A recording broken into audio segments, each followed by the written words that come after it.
Muy buenas buscadores, bienvenidos una semana más aquí a En la Búsqueda. Antes de comenzar con el programa, me gustaría recordaros que en iVoox disponéis de un botón en el que, pone donar. Esto significa que si vosotros lo deseáis, si tenéis €1 que os sobra, 50 céntimos, 10 euros, 5 euros, y queréis darlo para la creación de este programa, podéis hacerlo, ¿no? Hola, muy buenas buscadores. Pues sí, la verdad, lo pueden hacer, no es obligación, pero daros cuenta que nosotros también vivimos y somos personas. Exactamente, y también hay que dar las gracias por estas personas que han hecho este gesto y nos han proporcionado en menor o mayor proporción pues una donación. También decir que para las personas que nos estén escuchando a través de radio pueden hacer lo mismo. Se pueden ir a iVoox.com y en nuestro canal, buscando En la Búsqueda, en el buscador de esta página, entraréis en nuestro canal y también está el botón donar, que también podéis utilizar para donar en este programa. ¿Qué va a pasar si no donáis? Pues no va a pasar nada, realmente. Pero la verdad es que detrás de un programa hay un trabajo bastante grande, no remunerado. Y si se puede dar una ayuda, dar un pequeño premio, aunque sea mínimo por este esfuerzo, pues mira, pues la verdad es que sería todo un detalle. Pero vamos, que no va a pasar nada de nada. El premio y el detalle que irá para las investigaciones, que hay que pagar el gasoil, la gasolina y todo eso, ¿no? Exactamente, luego los aparatos de aquí mismo, del estudio, para poder grabar y mandarles a ellos un sonido mucho mejor del que le estamos dando. Son muchas cosas que hay que ir cambiando y que claro que nosotros pues ahora mismo tal vez no dispongamos de ese dinero. Vamos a comenzar con el programa. José Antonio, ¿puedes decir así rápido por encima qué es lo que van a escuchar nuestros oyentes hoy? Rápido y por encima, pero luego serán entrevistas intensas. Vamos a tener a un testigo de lo insólito que desde Canarias nos va a comentar su experiencia. Y luego Daniel Valverde nos abrirá las puertas del sótano sellado con su libro, con su primer libro, que tiene que ver con su programa, El sótano sellado, pero también, lógicamente, con los misterios que aquí tratamos. Pues no os vamos a hacer esperar más y comenzamos con el programa.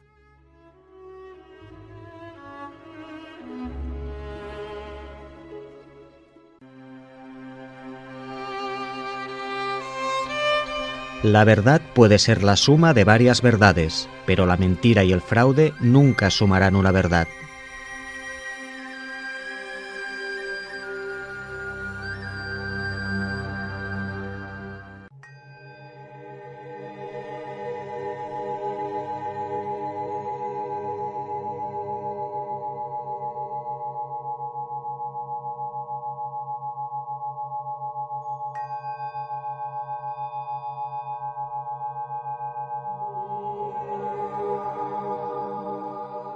Aún recuerdo, José Antonio, hace unos años, una amiga mía, exactamente su hermana, cómo me explicaba que en una localidad en la que veraneaban, escuchó, estando ella en su vivienda, escuchó a una niña por las calles, es decir, no la escuchaba en su vivienda, la escuchaba en la calle.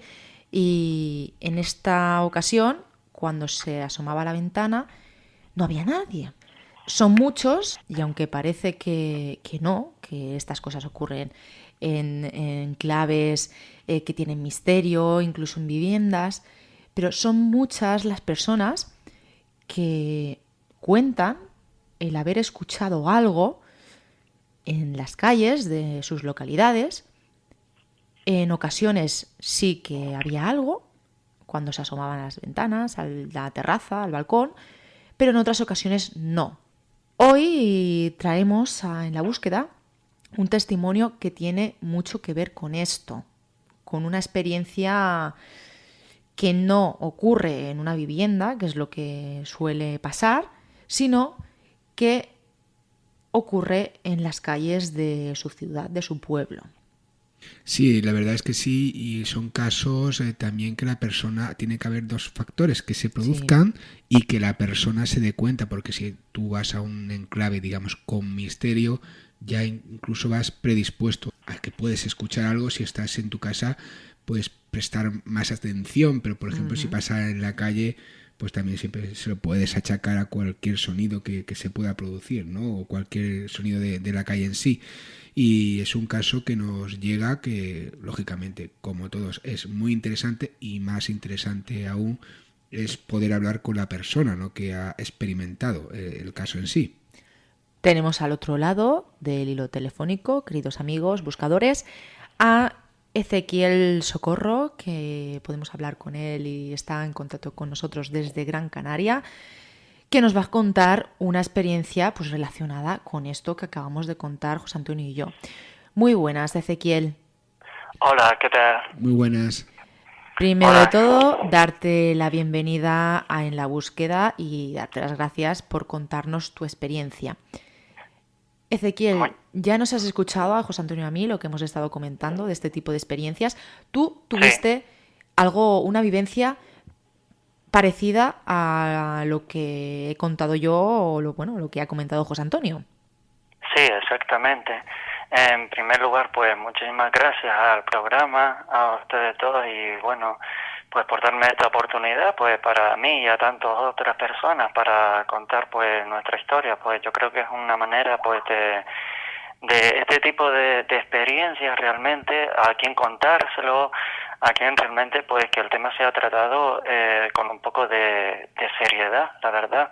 La verdad pues se siente uno, la verdad, pues a gusto, porque en otras personas, pues bien, ya sabemos que podrían pues mofarse del tema o decir pues que realmente esto no puede suceder. Bueno, pues realmente yo sé muy bien, bueno, y con mi experiencia pues estaba también mi hermano, y pues fue real, nos sucedió en una noche, pues así como así, inesperadamente, vamos, que sin esperarlo, la verdad. ¿Qué ocurrió exactamente, Ezequiel? Llevas muchísima razón con lo que comentas de que, bueno, que en ocasiones al contar este tipo de experiencias hay personas que se mofan, pero bueno, sabes perfectamente, si te gustan este tipo de misterios, que hay personas que también lo aceptan y lo respetan y que gracias a Dios o a lo que sea, por decirlo de alguna manera, no son todas las personas, todos los oyentes los que se mofan de este tipo de experiencias, son los menos. Bueno, pero también hay que decir que incluso aquellos del grupo negador o incluso del grupo mal llamado escéptico, que se pueden mofar o reír de estos temas, muchos de ellos han tenido experiencias. O sea que es un poco de todo, y lo importante es que Ezequiel nos vas a comentar un caso que te ocurrió el 21 de marzo de 1994. Comentabas de noche más o menos sobre las 11:20, ¿no? ¿Y qué te sucedió? ¿Qué te sucedió en concreto? Pues bueno, yo en esos años, pues a esa edad, pues en esa época, pues tenía pues 15 años. Yo me encontraba en mi habitación estudiando. Mi hermano pues tiene 5 años más que yo. Bueno, no sé, a ver cómo situó la situación, porque aquella noche era una noche pues realmente pues fría, porque mi casa pues estaba en un pueblo realmente del interior de la isla, y realmente pues sabemos que en esa fecha justo realmente también la fecha del 21 de marzo sabemos que entra la primavera, y había pues era una noche porque a esa hora había como niebla, había una especie de niebla espesa, realmente pues frío. Y bueno, lo que sucedió fue que me encontraba estudiando, y de repente, justo en ese momento, en ese minuto, sentí como desde la portada fuera de mi casa, porque mi casa es una casa rural, pues es decir, la puerta de la casa, después tiene un patio y hay otra portada afuera que da a la calle.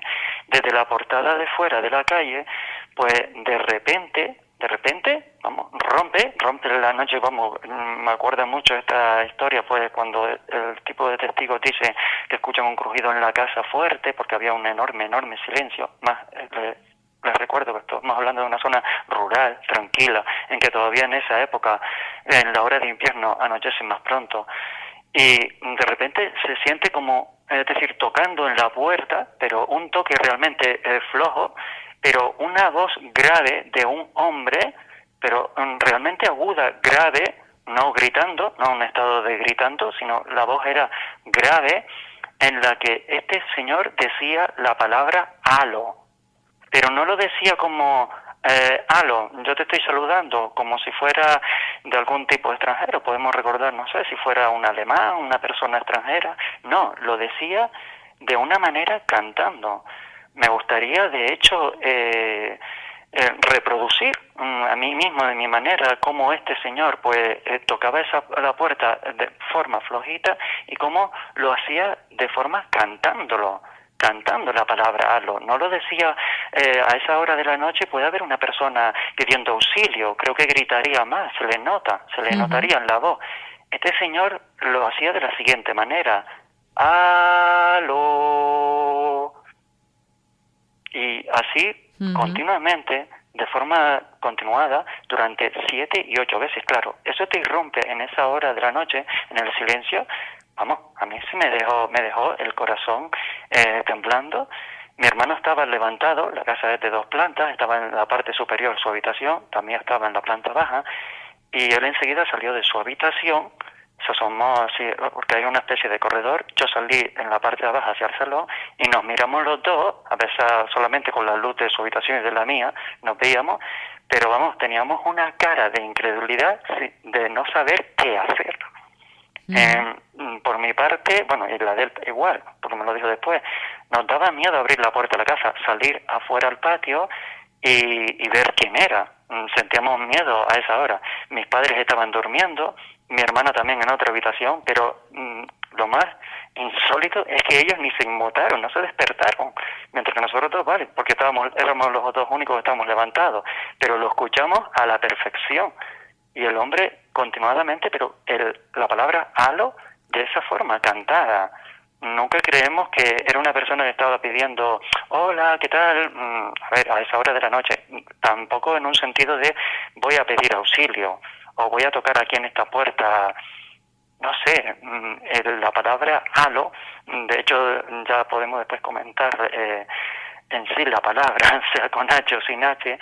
Yo después me puse un poco a investigar, los temas de misterio siempre me han encantado, los siguientes días, y podemos decir que la palabra halo sin H podría ser algún tipo de saludo al teléfono en algunos idiomas, pero es que halo con H es el círculo, sabemos todos que es el círculo que rodea a los astros, en ese ejemplo, pues en esa noche estaba cerca una luna llena, días posteriores, y de hecho esa noche la luna llena lo que rodeaba era un halo de luz brillante producido por la niebla. Se podía ver, se podía contemplar el halo de la luz de la luna. Entonces, este señor posteriormente cayó, acabó, después de esas 7 o 8 cantos de tocar en mi casa. Yo subí a la habitación de mi hermano y nos asomamos inmediatamente a la ventana. Mi casa es una calle en la que es una especie de subida, bajada, vamos.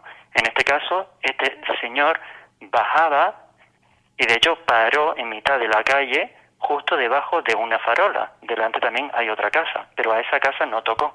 En la farola hizo como una breve parada. Iba en bicicleta. Y lo que pudimos ver, gracias, nos ayudó eso, la luz de la farola.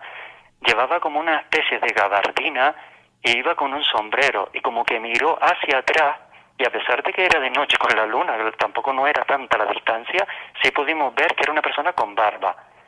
Prosiguió el camino, salió de esa calle, en la carretera general, justo enfrente, que pasan más coches, más circulación, paró justo delante de otra vivienda que en la misma puerta de la casa tenía una farola de la calle, e hizo lo mismo, tocaba de forma flojita y empezaba a cantar la palabra aló, aló. No lo hacía de manera desesperada. Entre aló y aló había unos segundos de silencio. Claro, eso nos dejó a nosotros con una manera de misterio. A ver, no decimos que, vuelvo y reitero, no es una persona que está pidiendo auxilio de esa manera. Lo hacía como cantando. La pregunta es, que siempre me he hecho, y mi hermano también, cuando recordamos la historia, es, ¿pero quién era? ¿Por qué lo hacía cantando? Una persona que está desesperada pidiendo auxilio toca.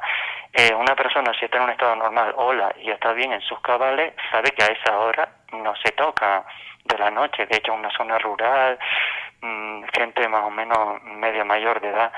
Yo en verdad, los días siguientes, a mis compañeros en el colegio, me acuerdo, me hice un poco el nuevo, y sí conté algo por encima de la historia. Sí se rieron de mí por preguntar de compañeros de la zona si habían escuchado algo, si había venido alguien, les había tocado en la casa. Vamos, absolutamente nadie me dijo nada, como que era, como que invenciones mías, o como diciendo qué es lo que dice. Pero yo lo relaciono todo con eso, con la figura ya no solamente la figura del hombre, que era un poco extraña porque no era una persona normal del área, de la zona, no era desconocida. Lo relaciono un poco con la situación en la que estaba aquella noche, es decir, el tema de la luna, el halo de alrededor, que venía anunciando. Siempre, a mi pensar, siempre he creído que es como fue como una especie de un visitante que no sé si es de cuerpo y carne. Yo lo vi en cuerpo y carne, si lo vi real, iba en bicicleta, pero un ser, no sé, un desconocido que haciendo algo, pues, algo místico, alguien que realmente no es de cuerpo y carne, aunque lo veamos físicamente así, anunciando algo con la palabra halo, del hecho por el que esté la luna, ese círculo alrededor. Lo relaciono con algo, pero la verdad nos dejó bastante asustados. Para nada pensamos abrir la puerta en ningún momento a esas horas de la noche, y de esa manera esa voz grave, era una voz tan grave que más que darte ánimo, por muy valiente que fuese, a abrir la puerta, más bien te asustaba, te retraía hacia atrás. Es que por lo que estás relatando sí que da la sensación de que esta persona estaba anunciando algo que, claro, en ese momento no pudisteis descifrar porque no sabíais a lo que se estaba refiriendo, pero es que da esa sensación realmente. Pero claro, también hay que ponérsela en situación. Has dicho la zona, que es una zona rural, ahí, digamos, no habría o no hay muchas casas, os conocéis todo, no es algo que pasa habitualmente. Por ejemplo, si nos situamos la misma historia, por ejemplo, en una ciudad muy transitada, en una localidad con mucha gente, un lugar urbano, que pase este tipo de situaciones no sería incluso ni extraño, ¿no? Puede ser, por ejemplo, algún tipo de perturbado, pero lo que a ti te extraña, creo yo, Ezequiel, es precisamente en tu zona, en tu lugar, que suceda eso, ¿no? Y que luego no se sepa nada, ¿no? Claro. Quiero decir que yo en mi pueblo, en esta zona donde tengo mi casa, he vivido durante 33 años. Ahora me encuentro viviendo en otra parte de la isla, pero 33 años en la que jamás, mis padres pues mucho más años llevaban antes que incluso que yo naciera, y nunca se había nunca se había escuchado o decir ningún tema así un poco de temas más bien de misterio, de algo, cosas curiosas, cosas anécdotas, personas perdidas, sí. Pero una cosa curiosa, como esto, como un tema así de misterio, para nada.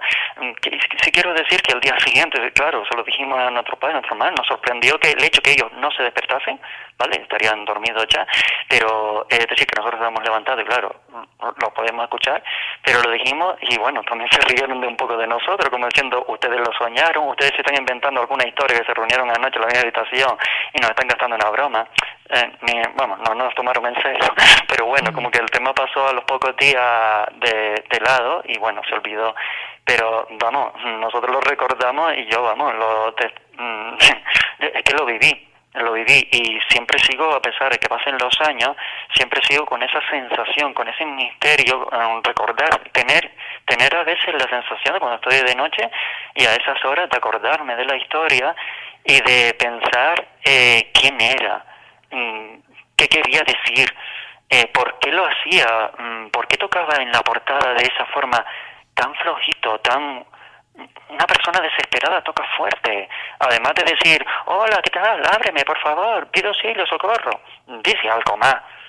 Yo creo que una persona, y además no lo dice de manera cantando, era Ezequiel, una voz grave, aguda, tal y como el compañero decía, es verdad, es una zona rural, tranquila, es verdad, nos conocemos todos, ahí nos conocemos más o menos la población que existe de unas 200, 300 personas, pero nos conocemos, vamos, completamente como si fuéramos familia, y desde mayores, más jóvenes a niños, y también, claro, es una zona rural, y lo misterioso es que lo hiciera en una noche con niebla. El hecho de que estaba a punto de unos pocos días después ya de ser la luna llena, que estaba casi llena, faltaba poco días. No sé, a mí lo relaciono más por eso, porque el hecho de el significado de la palabra halo, pero con H, no estaba haciendo ningún tipo de saludo. Para mí no era ningún saludo. He investigado ya en varios idiomas, sí, existe el halo en alemán, halo, pero a ver, dice halo y un alemán podría expresar o decir hablar algo más, aunque no lo entendiera para nada. Pero decir algo más, una persona normal. Ezequiel, No lo entiendo, la verdad. nos comentas que lo llegasteis a ver, cómo Sí. también tocaba la puerta de otro vecino con esa canción, Aló, que iba cantando. ¿No salió nadie? No. Tampoco. ¿Solamente estabais vosotros observando? ¿No llegó a salir nadie más? Es No. decir, ¿nadie más lo llegó a ver? En esta vivienda, por lo menos que nosotros miramos, en lo que se podía ver en la noche bajo la farola, y que lo hizo aproximadamente en torno a unas 7 u 8 veces, tampoco salió nadie y prosiguió su camino. Cuando terminó, hizo lo mismo, prosiguió. Ya claro, se alejaba de la carretera, imposible contemplar a ver si proseguía haciéndolo en muchas más casas. Lo que sí yo hice, o mi hermano también pudo hacer, en días posteriores, preguntábamos, pero preguntábamos de manera no tan directa. A ver, los vecinos, al ser todos conocidos, pueden decir, bueno, estos chiquillos se están inventando una historia, se pueden estar mofando. Lo hacíamos de manera un poco entre medio de conversación, dejando caer, oye, ¿no te ha venido nadie esta noche? ¿No has escuchado un ruido? Una persona que va por ahí, lo dejábamos caer, pero no lo decíamos con un sentido como si estuviéramos investigando, lo dejábamos caer. Toda la gente, nada, nadie nos respondió, ni oyó nada, ni nadie, nada, dejamos el tema. Los días posteriores, después de un poco de preguntar a la gente, a la zona, dejamos el tema. Más bien, con esas edades, yo me acuerdo claramente, yo lo que sentía era por miedo, un miedo a un poco no al Señor, sino tema al qué dirán, al resto de los vecinos, al resto de la gente. Pero que sí que pregunté un poco entre la población y entre los días posteriores, mis compañeros en el instituto, sobre la situación, sí lo hice, pero vamos, que lo que he dicho, que no escucharon nada, y segunda, pues un poco pues que se mofaban o reían un poco como diciendo, ¿qué dices? ¿De qué comentas? ¿Qué pasó? Como que nada, que era una cosa como que yo me estaba imaginando. Pero nada, yo no lo imaginé, es decir, yo lo vi. De hecho, es lo que digo, no es un ser de que te pierde, que se pierde, se fuma en el aire, no, es que era de carne y hueso. Lo curioso también, una cosa es en lo que iba, es decir, una persona normal, un perdido, a lo mejor puede ir caminando, puede verlo más. No es una zona normal en la que gente se ponga una gabardina, con chaqueta sí, pero una gabardina larga, no. Encima, un señor que se le veía... No estamos hablando de una persona muy joven, pero tampoco se veía una persona mayor, dudo que se subiera a esa bicicleta. No sé, siempre he pensado, yo digo, tendría que ser una persona de una edad adulta, mediana edad, pero no eran tampoco, lo que pudimos verlo de lejos, tampoco era alguien que yo dijera, mira que nos conocemos allí más o menos en la zona, ya no solamente en mi zona rural de ese barrio, sino mucho más allá nos conocemos. Tampoco, era como alguien completamente desconocido. Pues vamos a hacer una cosa, Ezequiel.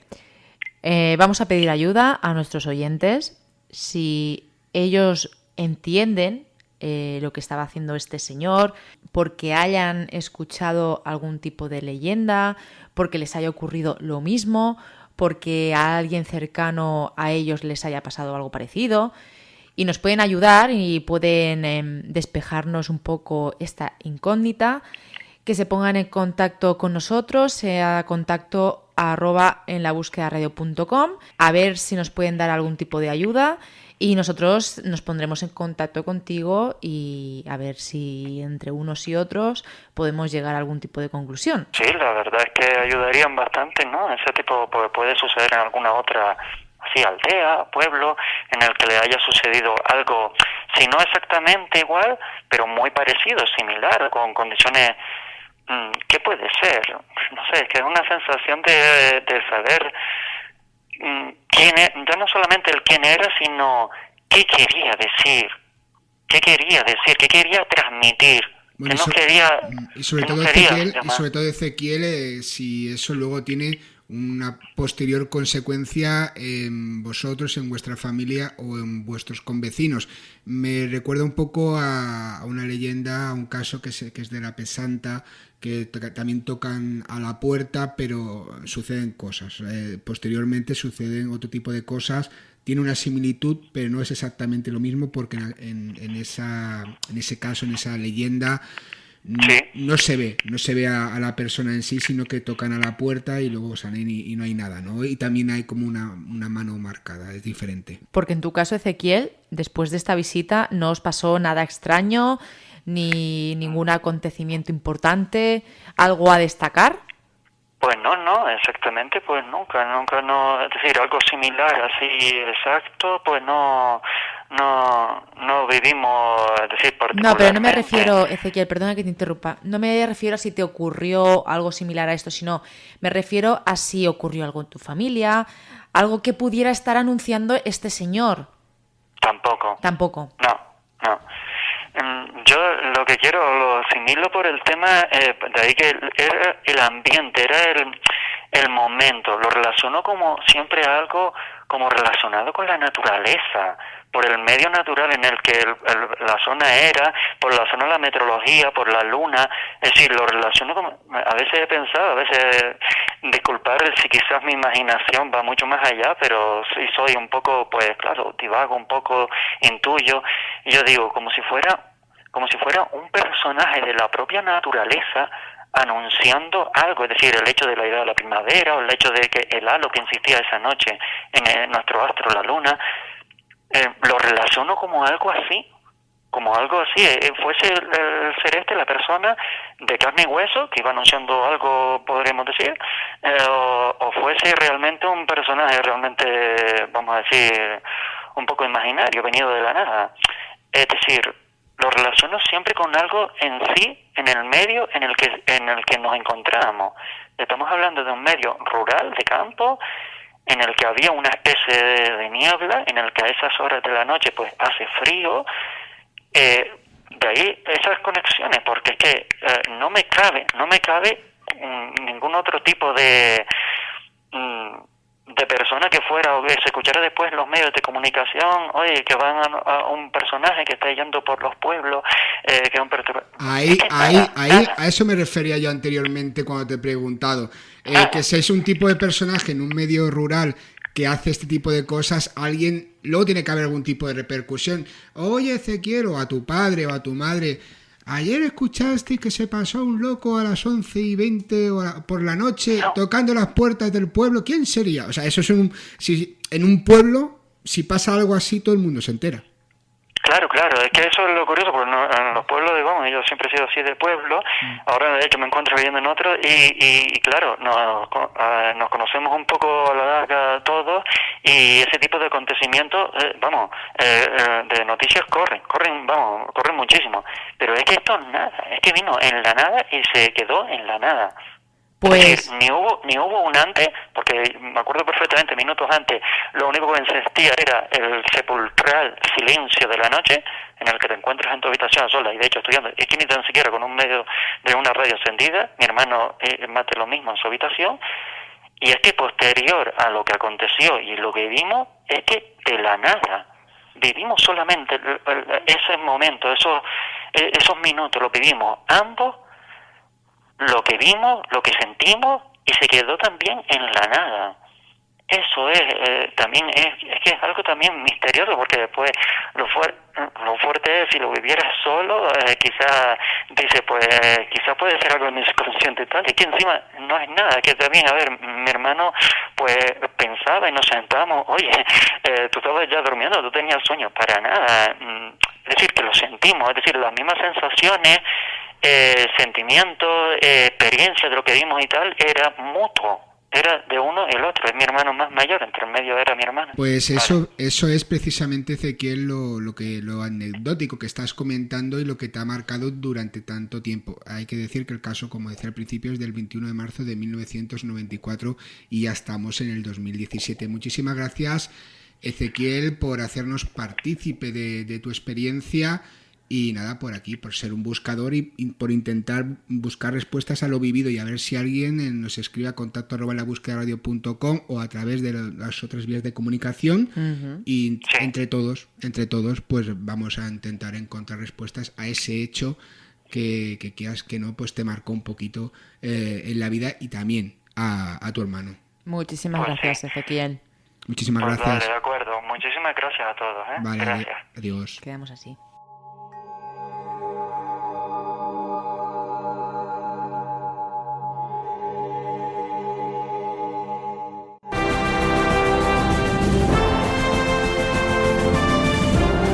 Cuéntanos tu caso, comparte tu experiencia con nosotros.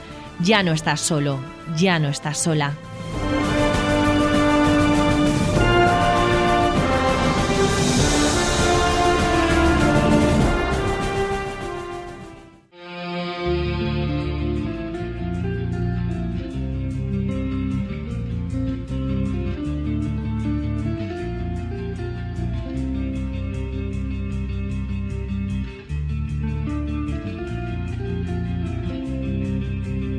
¿Quieres conocer qué tipo de fenómenos extraños sucedieron en el tanatorio de Ceuta? ¿Qué se aparece en la curva de los gitanos de San Andrés de la Barca? ¿Qué hay de cierto o no en el caso de Torres Albana? Tras la huella del misterio, de José Antonio Roldán, editorial Círculo Rojo, colección Guante Blanco. www.editorialcirculorrojo.com.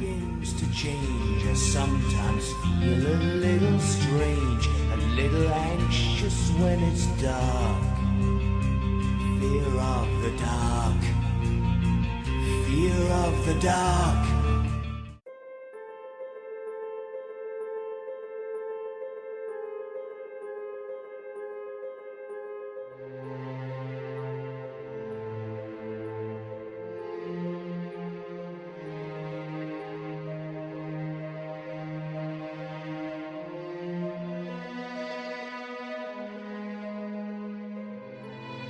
Y bueno, amigos buscadores, hoy tenemos la suerte de contar otra vez con un amigo buscador que también tiene un programa de radio junto con otros buscadores y que mueven el misterio, y que de eso se trata.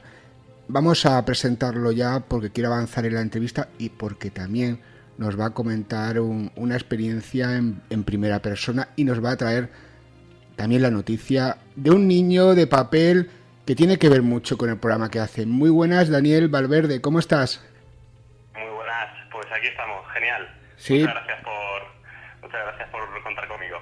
Claro que sí, ya sabes que nosotros intentamos apoyar dentro de nuestras posibilidades todo lo que tiene que ver con el misterio, sobre todo con el buen hacer. Cada uno tiene sus formas, cada uno tiene sus costumbres, su mentalidad, su forma de ver el misterio, pero lo importante es que el oyente sepa de todo eso y luego utilice eso que en algunos momentos tenemos un poquitín atrofiado, que es el sentido crítico, y se haga su propia opinión. Hoy nos vienes a contar una experiencia como todo buscador que se acerca aquí, pero sobre todo nos vienes a abrir las puertas de tu programa El Sótano Sellado. Se abren las puertas del sótano, un libro que hace ya unas semanitas que está a disposición de todos los buscadores. Explícanos un poco, porque claro, lógicamente el libro es fruto del programa. Explícanos un poco cómo surge El Sótano Sellado, cómo surge el libro, con qué editorial lo has publicado. Y bueno, la portada es maravillosa y la edición magnífica. Yo me fijo muchísimo en esas cosas y luego también, lógicamente, el contenido es, ante todo, pues la experiencia vital, ¿no?, de Daniel Valverde y todos los integrantes del Sótano Sellado. Pues vamos a ver, el programa surge hace unos 10 años, en el 2006, y fue, digamos, una evolución del anterior programa que yo dirigía aquí en Alicante también, que era La Posada del Juego, dedicado al mundo de los videojuegos. Y bueno, pues cogí un poco alguno de esas premisas que ya se utilizaron en ese juego, como el tema de siempre abordar monográficos, de la larga duración de los programas, e intenté trasladar todo eso a mi otra gran pasión, que es el mundo del misterio desde siempre, ¿no? Entonces así dio inicio el Sótano Sellado, allá por el 2006, con un periplo por diversas emisoras locales, de radio locales, donde conocimos también un poco este submundo un poco tétrico de las emisoras locales, ¿no? Y algunas de esas exigencias que hoy, pasado 10 años, pues se ven incluso aún más ridículas de lo que en su día fueron, ¿no? Como que pues la típica exigencia de que les llevaras publicidad y esas cosas, ¿no? Hoy en día, con el mundo, pues tal y como han cambiado las cosas, y con internet y con esa efervescencia del mundo digital y online, pues todo eso queda un poco ya, se ve con ojos, a ojos del presente, se ve bastante vetusto, ¿no? Y bueno, el Sótano Sellado evoluciona en estos 10 años hacia, como te he dicho, el formato podcasting, apostando por los monográficos de larga duración.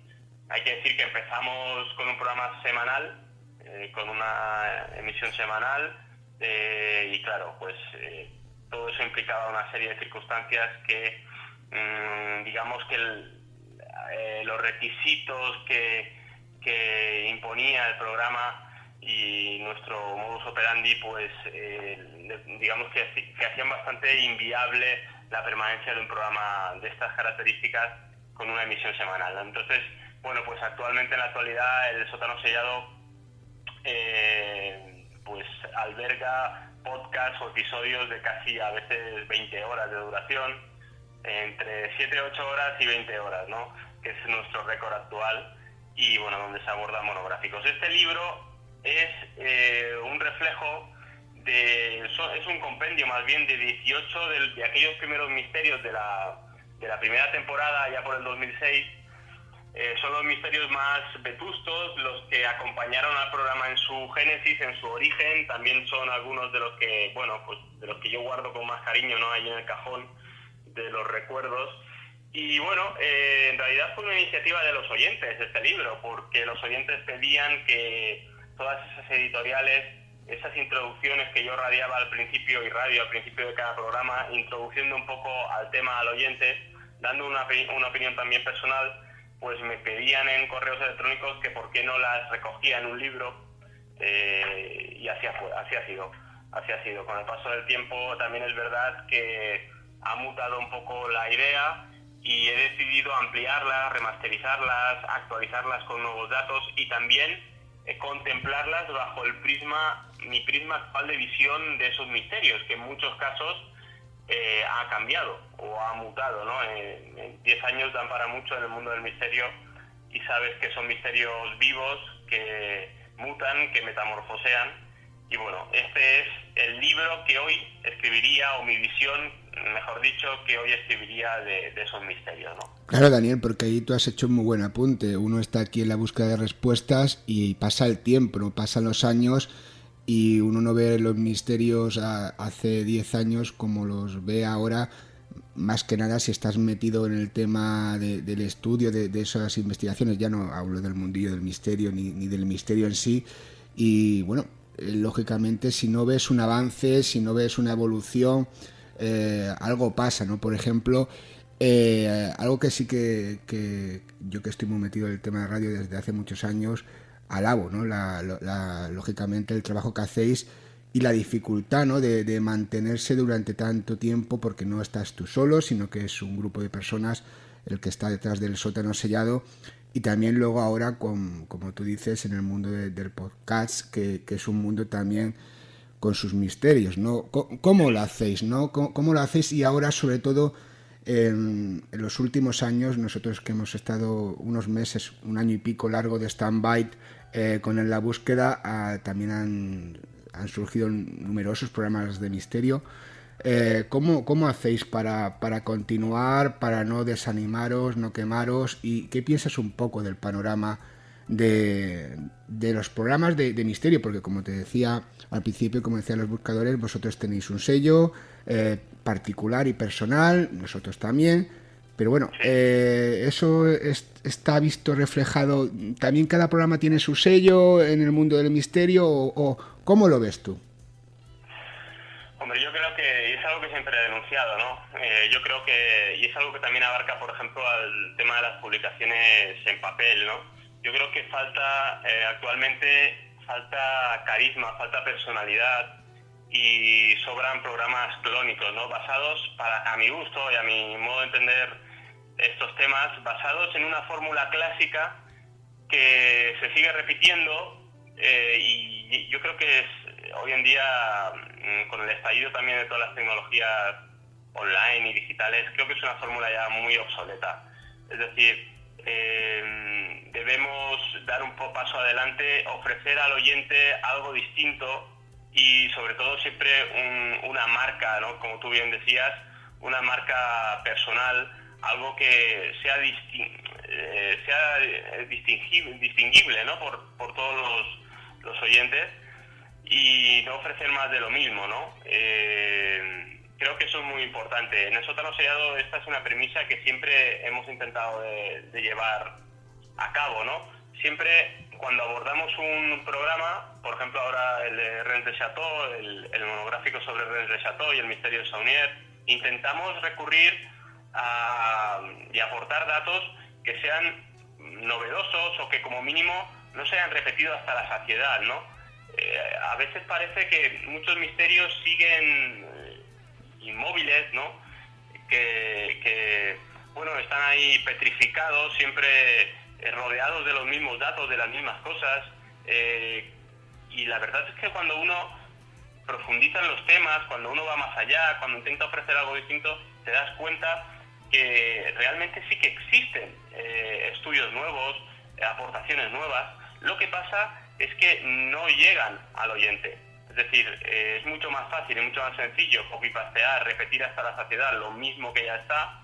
Es mucho más fácil seguir escribiendo lo que ya existe en lengua española y no hacernos eco de todas las publicaciones y todas las investigaciones que se dan fuera de nuestras fronteras. Pero claro, hay que hacer el sacrificio de traducir todo eso. Es decir, eso implica pues mucho tiempo, mucha dedicación, y a veces tú lo sabes bien que eso, tal y como está el panorama hoy, y lo que implica un programa, la emisión de un programa semanal, y en algunos casos en directo, eso es muy difícil de conseguir. Es decir, es muy difícil de investigar y de profundizar en un tema en una semana prácticamente.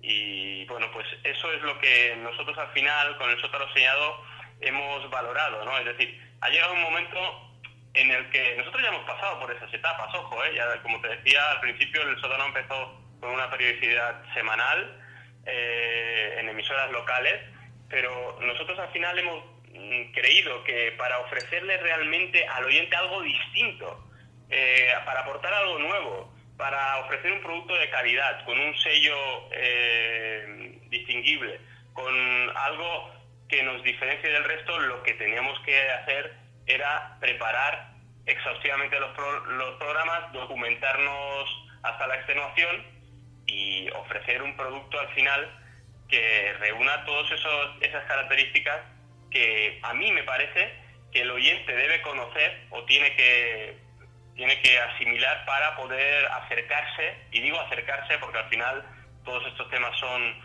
tienen muchas aristas, son muy poliédricos, para acercarse con cierta sensación de plenitud, digamos, a un tema, ¿no?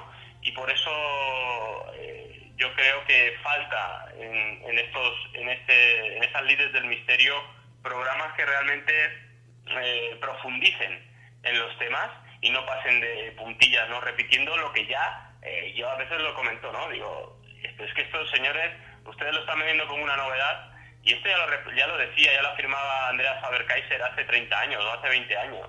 Es decir, a veces también se nos disfrazan como novedad cosas e informaciones que en los 60, en los 70, en los 80 ya se estaban comentando. También, Daniel, también hay que cambiar un poco también la forma de expresarse. Me refiero, por ejemplo, a las afirmaciones y en concreto a lo que tú estás comentando. Porque el hecho que cuando se divulga, el que divulga no lo sepa, no quiere decir precisamente, como has dicho, de Faber-Kaiser, investigadores y periodistas, divulgadores de hace años que han dejado huella. No quiere decir que lo hayan dicho otras personas, pero claro, se tiende que a afirmar con una seriedad casi, no sé, un poco, creo yo que artificial, cosas que lo mismo pues otras personas han dicho miles de veces. Por eso siempre está bien decir supuestamente y sobre todo informarse. Como estabas comentando todo esto, yo también estaba lógicamente escuchándote y me estaba acordando de un verdadero mago, sobre todo de hacer desaparecer las cosas, que fue Charles Berlitz, ¿no? Que para muchos temas pues sí que ha difundido, por ejemplo, el Triángulo de las Bermudas, pero cuando uno profundiza, como tú dices, en la temática, claro, también ves que ha hecho desaparecer muchos barcos, muchos aviones, que hay constancia de que sí que aparecieron los restos. Si solo te basas, por ejemplo, en lo que Charles Berlitz difundió, y que yo soy un apasionado, por ejemplo, del Triángulo de las Bermudas y tengo muchísimas ediciones de los libros de Charles Berlitz, estás repitiendo exactamente lo mismo, ¿no? Tienes que informarte, que hoy en día lo tenemos todo a un clic, ¿no? O sea, claro, buscador... hay que tener en cuenta eso, claro. Y hay que tener en cuenta y un poco avanzar, porque si no siempre estaremos en lo mismo. Y bueno, lo que no está en lo mismo, y yo también le agradezco a la editorial Arcopress, es el libro en sí, porque tocáis, como tú decías, muchas introducciones de la que habéis hecho en El Sótano Sellado, con tu sello personal y un poco avanzando en lo que dijisteis en aquel momento, ¿no? La persona que se sumerge, el buscador que se sumerge en las páginas de tu obra, ¿qué puede encontrar en temática? Pues mira, lo que he intentado en el compendio de estos 18 misterios, que podrían haber sido más, pero bueno, al final pues hemos decidido hacer recoger estos 18 en este primer libro para que sea bastante más digerible, ¿no? Pero lo que yo ofrezco al lector es mi visión actual de esos misterios desde un punto de vista honesto, es decir, huyendo de sensacionalismos, de morbo, exponiendo también mi propia experiencia subjetiva en mis investigaciones o mi visita, que a veces también se tiende a disfrazar una investigación de una visita turística. Yo es algo que no entiendo, es decir, yo cuando he ido de turismo a un lugar, pues he contado también mi experiencia, pero hablar de investigación, como hacen otros, me parece una falta de respeto para todos aquellos, por ejemplo, en mi caso, que se han pasado noches en Guía del Lago Ness con cámaras y teleobjetivo en mano, sin dormir, que han hecho investigaciones reales y realmente para yo venderlas como una investigación de cuando yo visité el Lago Ness hace un par de años, ¿no? Entonces eso también es algo que se lleva mucho en el mundo del misterio. Es decir, ese postureo de disfrazar las cosas de lo que no son. Por lo tanto, bueno, pues yo creo que en el libro los oyentes van a encontrar una buena dosis de honestidad en mis reflexiones también, y bueno, pues van a encontrar temas clásicos, como puede ser, por ejemplo, pues el propio tema de Nessie, del monstruo del Lago Ness, que evidentemente fue el primer programa del Sótano Sellado en su momento en el 2006, y he querido que sea también el primer capítulo del libro, ¿no? Que es uno de los más extensos. Van a encontrar pues desde asuntos y misterios criptozoológicos como el de la bestia de Gévaudan, el de los dragones, hasta pues temas que penetran más en la senda de lo sobrenatural, ¿no? Podríamos decir de lo paranormal, como son la existencia de fantasmas, el contacto posible, es decir, la transcomunicación entre esos dos presuntos, entre ese presunto mundo del más allá y el nuestro. Y luego pues también temas que están más anclados o que se pueden calificar más dentro del panorama histórico, ¿no? Como puede ser el fantasma del castillo de Colditch, En busca del Santo Grial, del Arca de la Alianza, y luego pues algunos capítulos que están más entroncados en los límites de la ciencia, ¿no? Pueden ser los círculos de las cosechas, los viajes en el tiempo. Luego también abordo el tema ufológico con el expediente EVA 5 que sucedió aquí en la Sierra Aitana de Alicante, encuentros extraterrestres cercanos, ¿no? Que yo lo he bautizado como cara a cara con los freaks cósmicos. Es decir, que yo creo que hay una gran variedad de temas en el libro, divididos en 4 apartados, ¿no? Que son un poco los que te he comentado, y yo creo que el lector puede al final encontrar siempre ese misterio, ¿no? que le haga saltar la chispa, ¿no? Eso para los que no son iniciados. Para los iniciados, yo creo que también el libro aporta una gran cantidad de datos que son contrastables, que uno puede buscar, que puede rastrear, que no están basados en humo, como hoy también se estila, ¿no? Por esos mundos del YouTube, donde la verdad es que da bastante vergüenza ajena ya comprobar en qué se ha convertido la divulgación del misterio a través de esos canales en muchos casos. Y bueno, yo creo que en estos tiempos que corren, lo que he intentado aportar con el libro es un poco de sensatez, honestidad, cordura, y por supuesto todo eso salpimentado con una buena dosis de humor, ¿no? Que muchas veces también falta, ¿no? Y se echa a faltar. Bueno, se echa a faltar, y a mí muchas veces aquí en el programa Yolanda me dice, bueno, me lo dice también en lo personal José Antonio, no hagas según qué ironía, que la gente no te entiende. Y claro, estamos acostumbrados, o se nos ha vendido, que un programa de misterio tiene que ser un programa solemne, aunque tenebroso, pero bueno, sobre todo solemne, con seriedad, aunque se esté diciendo más mentiras que en algunos parlamentos del mundo, que cualquier político, cualquier empresario de estilo Los Vingueros de Pajares y Esteso, pero hay que decirlo con seriedad. Y claro, cuando hablas las cosas como hablas en la vida cotidiana, si tienes que hacer algún comentario, incluso alguna ironía mientras estás con algún testigo, pues luego hay gente que te dice, hombre, pero ¿qué estás haciendo? Pero bueno, lo que se intenta es no vender una moto, sino decir lo que hay. Si no se sabe, pues no se sabe, porque si lo supiéramos todo, Daniel, seguramente no estaríamos aquí. Estaríamos, como siempre suelo decir, no sé, en la NASA. Claro, ¿sabes lo que pasa? ¿Sabes lo que pasa, José Antonio? Que muchas veces hoy existe o ha derivado todos estos asuntos, o casi te podría decir que hay una esfera que ha monopolizado un poco todos estos asuntos, y es ese manido periodismo del misterio, que lo que ha traído, lo que ha implicado es la asepsia absoluta en la divulgación de estos temas. Entonces parece que si no te aferras a comentar la noticia y punto, es decir, si no la expones y ya está, si no la cuentas desde una forma, pues, digamos, grisácea, parece que te estás metiendo ya en fangales.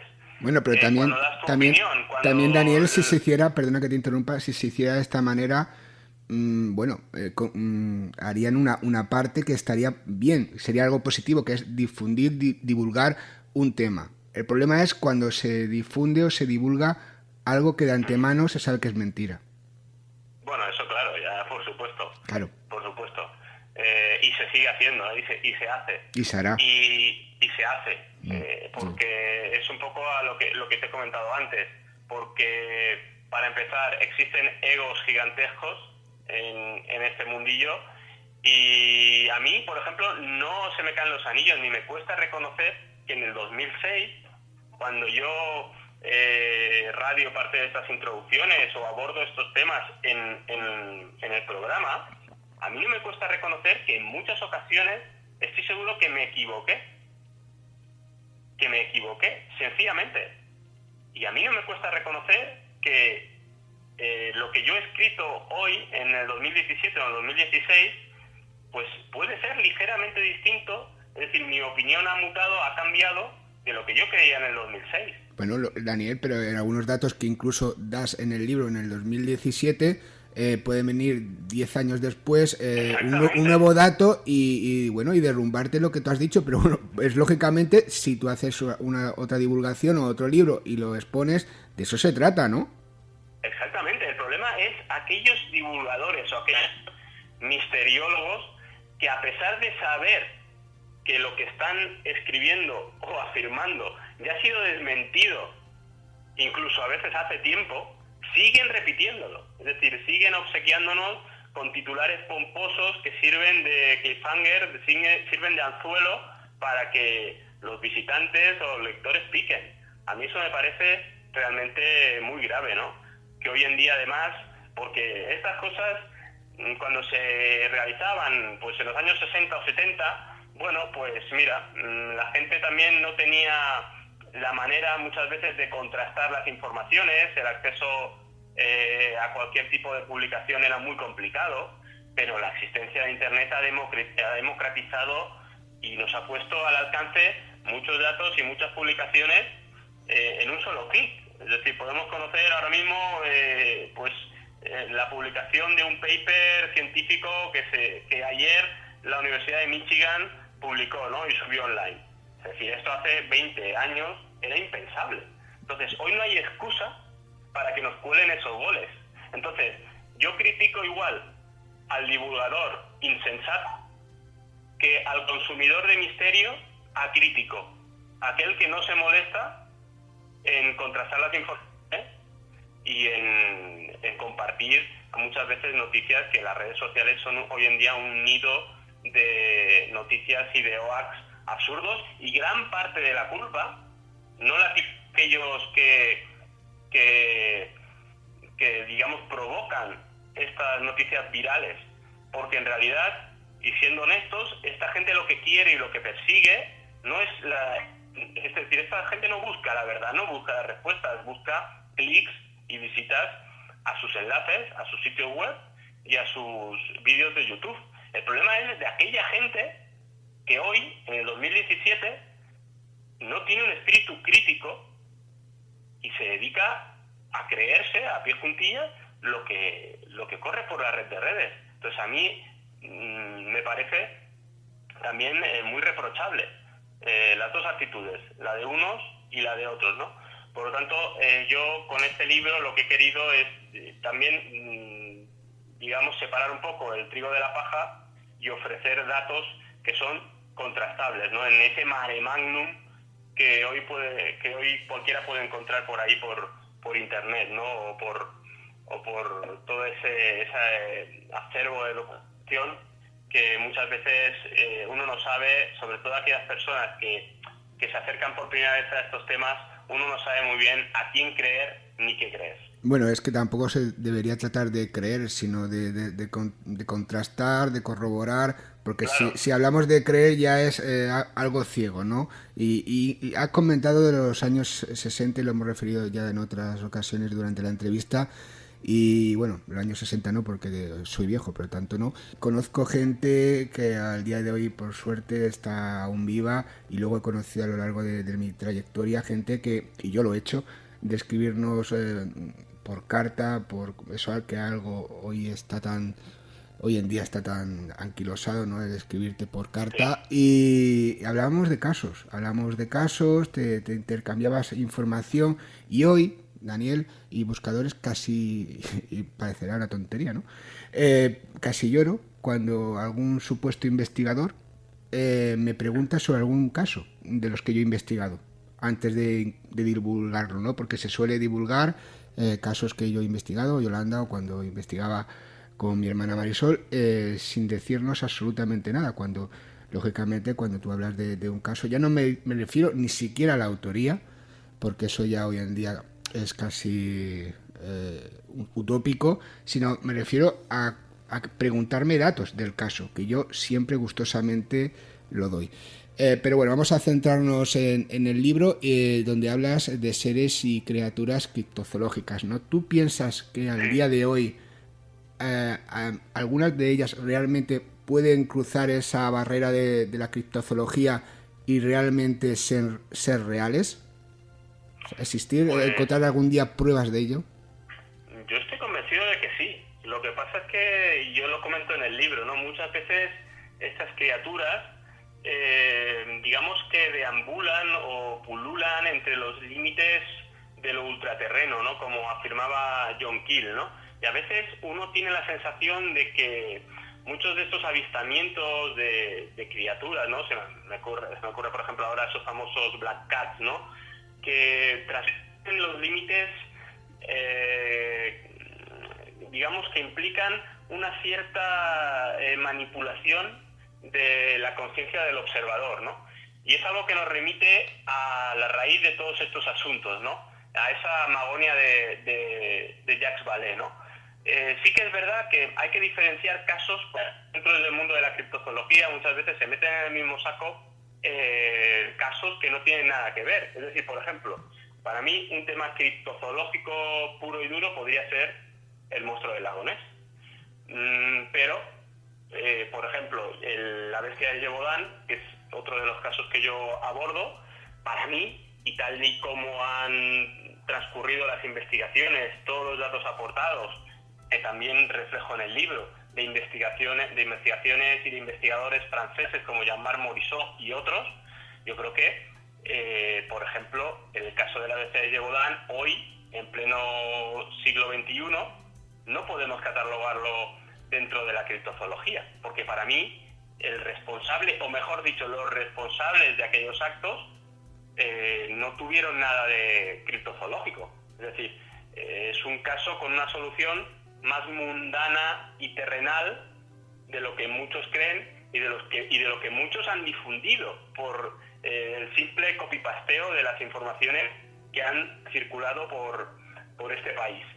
Por ejemplo, dentro del tema de la criptozoología, pues hombre, se pueden englobar temas, por ejemplo, pues como el Yeti, el Bigfoot. Bien, pues podríamos calificar lo que te decía, que no todo es criptozoológico, ¿no? Digamos, lo que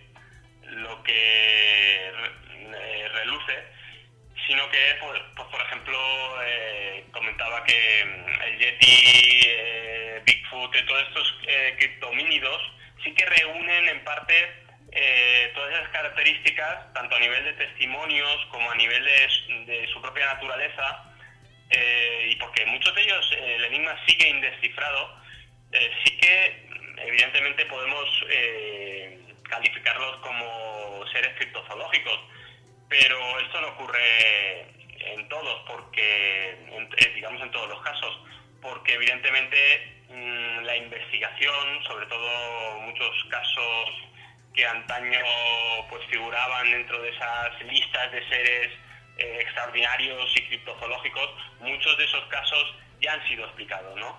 Y por ejemplo, pues se podría decir que se introduce, ¿no? Su estela penetra mucho más en la esfera del mito, del símbolo, como puede ser la existencia de los dragones, ¿no? Y bueno, son temas resbaladizos que hay que diferenciar bien y que también en el libro yo intento dejar claro, ¿no? Cuando se habla de un ser o de un presunto ser criptozoológico y de las hazañas de algunas criaturas que no tienen nada de extraordinario, sino que muchas veces digamos que su naturaleza se ha confundido, se ha traspapelado incluso, porque en su momento no se supieron explicar los hechos, ¿no? Claro, y luego también basándose lógicamente en la descripción de los testigos. También me estaba acordando mientras que estabas hablando del cajón desastre de la criptozoología actual, que anteriormente te comentaba el Triángulo de las Bermudas o la Atlántida, que todo lo que aparece en ruinas es la Atlántida. En el tema criptozoológico, todos los presuntos ataques o presuntas apariciones de seres, ese es el chupacabras, o sea que... Pero es que el 90%, 95% de todo lo que de todas las imágenes de extraños seres que se ven hoy en día por internet, o son fraudes descarados, son montajes, o directamente son confusiones, la mayor parte con cadáveres de animales que zoológicamente están perfectamente catalogados. Entonces hay que tener también en cuenta eso, ¿no? Claro, y también hay gente que, hay que decirlo, vive de ello, como Lore Coleman, que tiene su museo y bueno, y sus libros y todo, y cada 2x3 pues te saca algún críptido. Claro, pero sí que vamos a ver, hace unos años uno de estos super cazadores profesionales de Bigfoot lanzó la noticia de que tenía un cadáver de Bigfoot congelado en una nevera, en un frigorífico, y aparecieron las fotografías incluso. Qué pedazo de frigorífico, ¿no? Fue Tom Biscardi, y todo aquello tuvo un gran revuelo, que luego se mezcló con todo un hacer de la doctora Ketchum, que también, y de DNA y Diagnostics, que también decían que tenían una muestra, un sample de ADN de Bigfoot, y todo aquello quedó en nada, porque se descubrió además la gran farsa de, por ejemplo, de Biscardi, y el Bigfoot era un muñeco de látex que estaba pues en el frigorífico. Por lo tanto, hay que tener mucho cuidado con lo que nos venden, o la propia momia de Maussan. Por favor. Bueno, a ver, Maussan es viejo, pero no es una momia. No, ya. Yo creo que los oyentes saben a qué me refiero con la Sí, momia sí. de Maussan, la famosa momia de que decía que era, pues que pertenecía al cadáver de un alienígena de Roswell. Sí, sí. Y por favor. Y luego, bueno, anteriormente... Aquello dio, el B-Witness dio vergüenza ajena. Bueno, pero mira, se difundió que al fin y al cabo este hombre que se dedicaba, creo, en su momento al ámbito deportivo, vio aquí un campo abierto en los misterios y ahí sigue viviendo, ¿no? Que también había difundido antes ese pequeño ser que supuestamente era extraterrestre, que ya se había hecho en Chile, que aquí en Cataluña se lo metieron, nunca mejor dicho, por 2 millones de pesetas de la época a Ramón Navia. Y bueno, pero bueno, aquí nos han colado goles muy grandes, bueno, José Antonio. Aquí, bueno, y aquí en Cataluña tenemos el lomo de Girona de Ángel Gordón y Sebastián Darbó, que bueno, yo creo que, bueno, ahí no creo, ahí puedo afirmar que ellos en ningún momento creyeron en que fuera criptozoológico ni nada, sabían perfectamente lo que era, pero... No, es que era un elemento, o sea, era una criatura teratológica, no criptozoológica, teratológica. Era seguramente un feto en etapas tempranas de formación, posiblemente un cerdo, y ya está, sencillamente. Bueno, pero claro, el cerdo que según ellos todavía después de tantos años se está examinando, no sé, que eso queda muy bien siempre, ¿no? Que lo hemos mandado a Estados Unidos a una universidad examinando, pero yo ahora que bueno, está saliendo la noticia en estas últimas semanas de este hombre del Sanz que pedía dinero para el hombre de los 2.000 tumores, que pedía dinero para sus curaciones, y se ha reflejado todo esto. Por desgracia, en el mundo del misterio tenemos mucha gente así, ¿no? La picaresca está a la orden del día. Hombre, aquí es... Pero sí, exige eso, en los días que corren, es una exigencia para el consumidor del misterio contrastar las informaciones y lo que he dicho antes, y no creerse todo, porque luego nos colan unos goles por la escuadra, como ¿recuerdas el famoso Omni Gallego? Que fue una campaña viral de Terra, como un homenaje a la Guerra de los Mundos, y como mucha gente José Antonio, aún sigue compartiendo aquella noticia, aquel vídeo del Omni Gallego introduciéndose en el mar y aquel pesquero, aún la siguen compartiendo como algo real. Bueno, pero en vez de gallego en Hawái, como también pasó con la de Hawái, la fotografía de Hawái, sí. Pero bueno, por ejemplo, aquí no muy lejos de donde estoy yo, aparecieron los supuestos círculos de las cosechas en Vacarisas, y mi hermana Marisol y yo descubrimos que era una campaña de Ron Tiki, de Bacardí, claro, hemos difundido... Eso precisamente lo reflejo en mi libro. Eso está en el libro, el tema en el capítulo de los círculos de las cosechas, que para mí es uno de esos misterios vivos sobre los que no se ha podido dar ningún carpetazo. Precisamente reflejo ese episodio de esa campaña publicitaria que tuvo lugar en algunos campos de España. Bueno, a nosotros nos llamó precisamente uno de los organizadores de la campaña, y de alguna manera nos felicitó y también nos dijo: nos habéis jodido la campaña. Lo que sí que siempre están ahí vivos, aunque ya no sé si deben seguir llamándose fenómenos, no voy a decir preternaturales, sino paranormales, porque como hay tantos casos, tantas personas que dicen haber vivido este tipo de experiencias, no había que cambiar incluso la denominación. ¿Qué piensas? ¿Cuál es tu opinión personal sobre los llamados fenómenos paranormales? Bueno, en realidad tiene muchos nombres. Ya sabes que el mundo de la parapsicología académica utiliza muchas palabras rimbombantes, realmente para definir lo que no se sabe, que eso también es curioso. Pues yo creo que evidentemente todos estos temas que entroncan con lo paranormal, ¿no? Lo que se ha venido a llamar paranormal, que como tú bien dices, a veces es mucho más normal de lo que nosotros nos creemos. Y yo defiendo en el libro que es una realidad que a veces se solapa con la nuestra y que es un mundo que, pese a que parezca muy alejado de nosotros en muchas ocasiones, pese a que tenga una pátina de absurdez y de impredecible, está, yo creo, mucho más cerca de nuestra esfera del conocimiento de lo que nos creemos.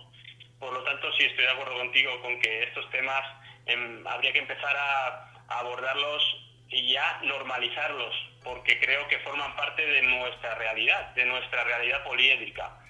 Y yo en el libro abordo pues el tema de los fantasmas. Pude visitar Edimburgo y realizar una especie de tour nocturno por algunos de esos lugares más encantados, dicen, del planeta. Y también he abordado el tema de la transcomunicación instrumental, centrándome sobre todo en el tema de las psicoimágenes y en el de la creación de esos aparatos como el Spiritcom, que algunos chalados construyeron convencidos de que iban a poder contactar con ese otro lado, ¿no? Ese otro lado, para muchos dicen, del río del tiempo. He abordado también el tema por ejemplo, de Marcello Bacci, aportando algunos datos que son muy poco conocidos aquí y que a mí, por ejemplo, no sé si los oyentes conocerán el tema de Marcello Bacci, el de las voces directas. Es un investigador italiano que, digamos que en sesiones abiertas al público, con presencia de familiares y a través utilizando simplemente una antigua radio de válvulas, pues podía, digamos que poner en contacto a los familiares con sus difuntos. Es decir, los fallecidos se expresaban a través de voces directas, a través de la radio de Marcello Bacci. Bueno, yo he aportado algunos datos que no se sabían de estas investigaciones, de estas sesiones, que hacen tambalear un poco mi propia creencia, porque yo era un apasionado defensor de Marcello Bacci. Con algunas de los datos y algunas de las declaraciones que he encontrado, bueno, pues ya no lo tengo tan claro. Y creo que es justo reconocerlo, ¿no? Y bueno, yo creo que junto con el mundo de los fantasmas y de esa transcomunicación instrumental, también he querido añadir un tema siempre controvertido, que deambula también o circula a lo largo de la línea que separa estas dos realidades, que es el tema de los exorcismos, ¿no? Que es un tema manido, muy recurrente, pero que he intentado aportar pues algunos datos también desconocidos y abordarlo desde un punto de vista sensato, ¿no? Y honesto. Bueno, es que tratas un poco de todos los temas que tienen que ver con los denominados misterios, y eso se hace muy interesante, ¿no? Porque hoy en día también habría que definir qué se entiende o no por misterio. Lo que sí es un ítem del misterio con mayúscula es el fenómeno ovni, ¿no? Y lo tratas en el libro porque habéis hecho también varios especiales en el sótano sellado. Sí. ¿Cuál es tu opinión? También te pregunto lo mismo. ¿Cuál es tu opinión personal sobre el tema ufológico? Pues hombre, el tema ovni evidentemente es uno de esos temas que sigue sin ser explicado, ¿no? Es uno de esos pilares sobre el que se fundamenta el mundo del misterio, ¿no?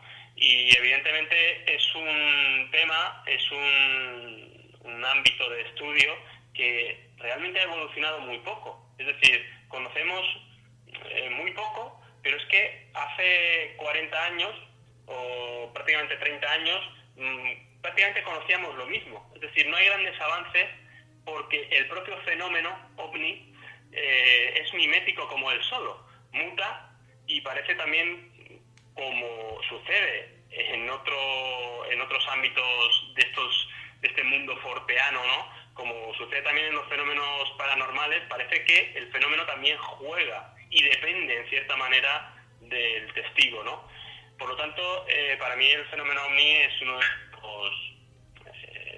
de esos grandes caballos de Troya, ¿no? Que seguimos investigando, que seguimos haciéndonos eco de todo aquello que ocurre en los cielos y en los suelos también, con esos encuentros de extraterrestres cercanos, pero en realidad, José Antonio, seguimos sin entender absolutamente nada. Y ahora es decir, cualquier teoría que se ha esbozado, como la de las ortotenias de Aimé Michel, famosas, cualquier teoría está condenada a fracasar. Por lo tanto, yo aquí expongo algunos de esos casos que, digamos, nos sitúan frente al fenómeno, desnudan al fenómeno y nos damos cuenta que cuando uno tiene el fenómeno ovni, ¿no? O más bien, digamos, una manifestación de ese noúmeno, de ese fenómeno ovni, cuando uno la tiene delante, comprende que se trata de algo que abarca muchas esferas, digamos, y solapa muchas realidades, y no es un fenómeno simple de comprender. Es decir, estamos muy lejos de entenderlo porque seguramente no tenemos ni las herramientas ni la capacidad para comprender algo que yo, y lo afirmo en el libro, ¿no? Algo que a veces parece mirarnos desde arriba, es decir, que está muy por encima de nosotros, muy por encima de nuestra capacidad de percepción y de entendimiento, ¿no? Por lo tanto, es un fenómeno que en cierta manera juega con nosotros y lo lleva haciendo desde hace muchísimas décadas. Y bueno, ya casi para terminar, me gustaría que toda la gente, ya sabes, que llega aquí en la búsqueda, tanto sea un buscador, digamos, con su testimonio, como un divulgador, como es tu caso, si ha tenido algún tipo de experiencia, pues nos lo cuente. Y lo cuentas, lo vas a contar, creo yo, pero también lo cuentas en el libro, ¿no? Tú tuviste una experiencia en un lugar también icónico del tema de misterio y con 2 personas más. Explícanos un poquito dicha experiencia. Bueno, pues esto nos sucedió en el preventorio de Aigües de Busón, que es otro edificio que, por cierto, el misterio pues lo abordo en el libro. Todo lo que se ha comentado sobre este edificio, de dónde han surgido todas esas leyendas, mis investigaciones y mi experimentación, mejor dicho, mis experimentaciones en el interior. Y bueno, pues me hago eco precisamente de una experiencia que yo viví en mis propias carnes. Hay que decir que yo en este edificio, pese a que he acudido muchas veces a grabar, pues, por ejemplo, psicofonías, a experimentar, pues, a realizar todo tipo de experimentaciones y de experimentos, nunca viví lo que viví aquella noche. Es decir, aquello fue un hecho aislado cuando precisamente no esperábamos encontrarnos lo que nos sucedió. Es decir, no esperábamos vivir lo que nos sucedió, que eso es algo también recurrente en estos temas forteanos, ¿no? Aquella noche era una noche especialmente silenciosa, oscura, no había luna. Y bueno, la intención, acudí junto a Carlos Ortiz y Andrés Gutiérrez, que son 2 investigadores, todos amantes de estos temas, que también me han acompañado en muchas ocasiones porque también conocen profundamente lo que ha ocurrido en la historia del edificio. Y bueno, aquella noche íbamos a disponer las grabadoras en distintos lugares del preventorio, habiendo tenido controlada previamente toda la zona, porque, bueno, pues como todo edificio paranormal que se está cayendo, es también un reclamo, ¿no?, para todos esos que se dedican a destrozar y a hacer botellones y bueno, ya sabes, y los oyentes también saben de lo que hablo. Bueno, pues aquella noche cuando fuimos a disponer la grabadora, los equipos, de repente por el pasillo principal, mi compañero Carlos Ortiz estaba recorriendo el pasillo principal, cuando de repente una piedra, un guijarro, de aproximadamente, podríamos decir, la mitad del tamaño de una mandarina, surgió de un lado del pasillo y lo cruzó en trayectoria oblicua, horizontal, es decir, aparentemente arrojado por algo o alguien desde un lateral del pasillo. Bueno, comprobamos, evidentemente, el susto fue mayúsculo, comprobamos realmente que no hubiera nadie que pudiera haber lanzado aquella piedra. Evidentemente allí no había nadie, estábamos solos aquella noche.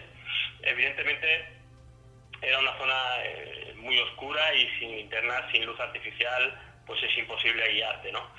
Bueno, reflexionamos sobre aquello que ocurrió. Desde luego cogimos las grabadoras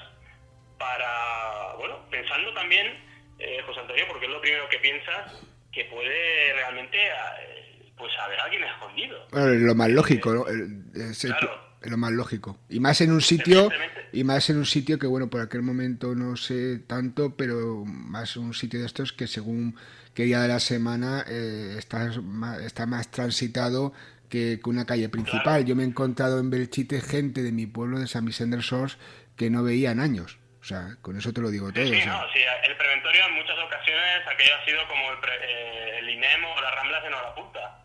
Es decir, eso es así. Pero aquella noche precisamente, y es lo que destaco, era una noche, creo que fue un día entre semana, de invierno, una noche de invierno donde no había nadie. Entonces, bueno, lo primero que pensamos es que podía haber alguien escondido, nos aseguramos perfectamente con las linternas de que no hubiera nadie intentándonos gastar una broma y no encontramos a nadie. Así que lo que decidimos hacer fue acudir a la fachada principal, es decir, salimos del pasillo, dimos la vuelta al edificio y nos dirigimos a la fachada principal para entrar por la que es la puerta, realmente es la puerta principal, aunque no de esa sensación. Bueno, pues nuestra sorpresa al llegar a la zona y andando, caminando entre los arbustos, porque es una zona ya pues que se ha convertido en una zona arbustiva, porque aquello está muy descuidado y un día de esto se va a caer. Y bueno, pues enfocando con las linternas a la fachada precisamente del edificio, ¿cuál fue nuestra sorpresa?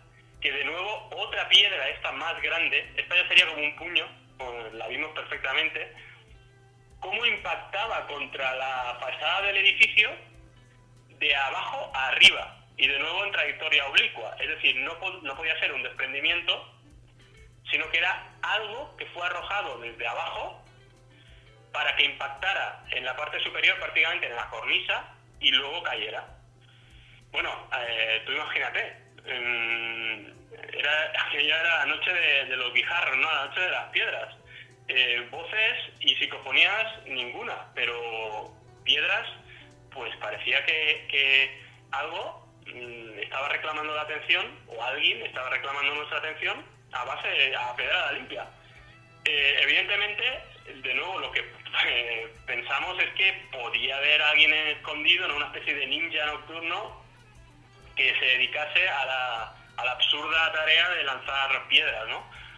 A nuestro paso. Pero de nuevo comprobamos que no había ningún tipo de luz, que no había ningún tipo de movimiento en la zona, que no había nadie, y nos quedamos allí un buen rato esperando a que el ninja apareciera, y no apareció, evidentemente. Por lo tanto, aquello para mí, bueno, para nosotros fue una de las experiencias más absurdas, bizarras que vivimos. No sé aún muy bien qué pudo provocar aquello, y bueno, ya sabes que los parapsicólogos de Batín y Postín, ¿no?, de esos que tienen pose grave y perilla, nos dirían que se trata de una litotelergia, ¿no?, en ese argot rimbombante de la parapsicología. pero bueno, yo tampoco tengo herramientas para bautizarlo de ninguna manera. Simplemente puedo explicar, José Antonio, lo que viví y lo que otras tantas noches no he vivido. Es decir, esto fue un hecho aislado que acabó ahí y para el que yo de momento no tengo una explicación, ¿no? Bueno, también hay que aprovechar que los buscadores están escuchando y que es un lugar muy transitado por los amantes del misterio, y si alguien ha vivido algo similar en ese lugar, pues que contacto@labúsquedaradio.com. Vamos a ir finalizando ya esta extensa entrevista, Daniel, y bueno, siempre agradecido lógicamente del libro, del programa, de que se hagan cosas honestas con el misterio. Quien quiera hacerse con el libro, ¿qué es lo que tiene que hacer? Vamos a algo claro y material, porque claro, el libro se hace también lógicamente para llegar al público.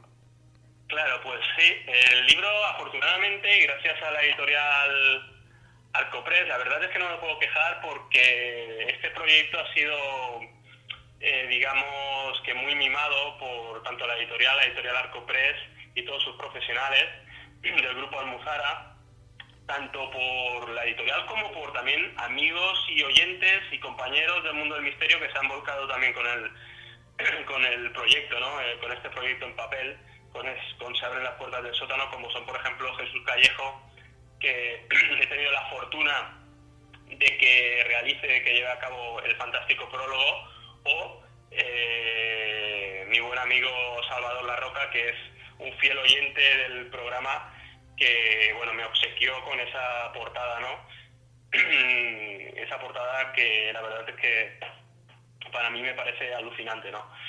Y bueno, pues el libro afortunadamente se puede encontrar en cualquier librería, desde FNAC, Casa del Libro, El Corte Inglés, hasta otras más pequeñas. Si no está, se puede pedir, y por supuesto en Amazon también está disponible, incluso también incluido el formato Kindle, el formato de libro electrónico, ¿no? Así que yo creo que los oyentes, aquel que quiera conseguir el libro, incluso firmado, no va a tener problema en hacerlo. Pues bueno, si no Google, se abren las puertas del sótano, y si no Google, el sótano sellado, que es vuestro programa, que ya mismo estáis de vuelta con un especial de esos de que tienes para escucharlo, Daniel, los especiales que hacéis, tienes que despedirte de la familia. ¿Qué vas a hacer, hijo mío? No, me voy a escuchar el sótano sellado, volveré dentro de un par de días. Yo soy de gente, José Antonio. Claro, fíjate, estos programas tan largos lo agradecen mucho también gente, y tú lo sabes bien, que tiene turnos de noche, por ejemplo. Sí. O gente que viaja mucho en camión, que son transportistas en tráiler, que a veces me han escrito, ¿no? Como mi buen amigo Abel, y me han escrito y dice, mira, estoy en Alemania, y me falta la mitad del programa. O acaba de finalizar, ¿no? Estoy en Copenhague y acaba de finalizar el programa. Bueno, pues anécdotas que implica la larga duración de estos monográficos, ¿no? Pero bueno, también ese contacto directo que también tenéis con los oyentes, y que también lo agradecen, ¿no? Por eso perdura en el tiempo el sótano sellado.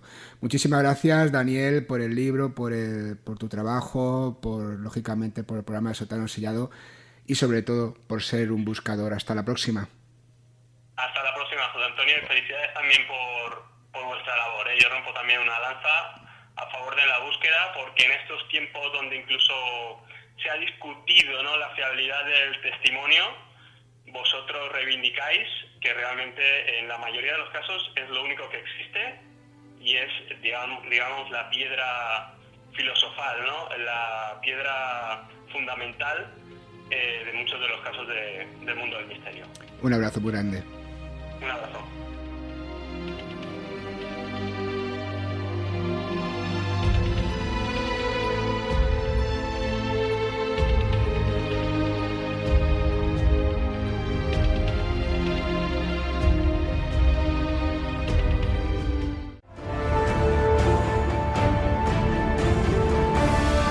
Sé curioso, sé un buscador.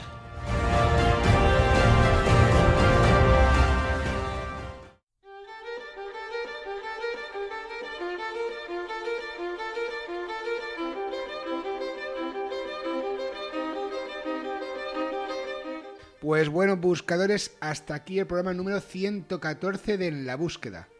Y desde lo lejos ya estoy viendo el nuevo programa de En la Búsqueda, el número 115.